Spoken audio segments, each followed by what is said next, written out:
Ibana, Harmonize amekuwa ni miongoni mwa wasanii ambao katika mwezi wa 7 pale katika mtandao wa Audiomack amekuwa namba 1 katika mtandao huo. Wenyewe wanasema kwamba ranking of week most popular artist. Sasa Harmonize ameweza kuingia hapo katika nchi ama katika taifa letu la Tanzania kuwa ni miongoni mwa wasanii ambao wamekuwa popular. Yani popular ni kama ile kulipuka, watu wote wanakusikiliza wewe tu uko katika mitandao, especially kwa our Audiomack.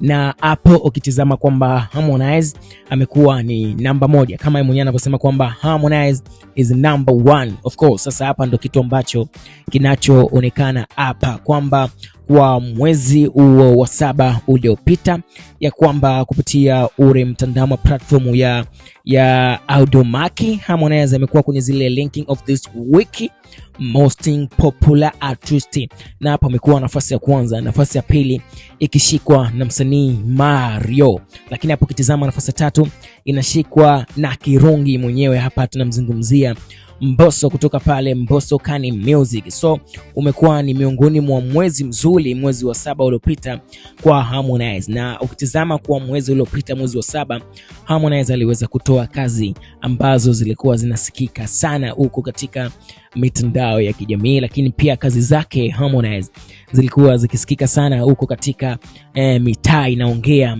Yani ukiona muziki wako upigwi mitani, basi ngoma yako haijawa hit. Lakini kwa Harmonize ngoma zake zote zilikuwa mtaani zinapigwa, yani zinasikika of course, na hatushangai kwa hicho ambacho kimefanyika katika mtandao wa Audiomack.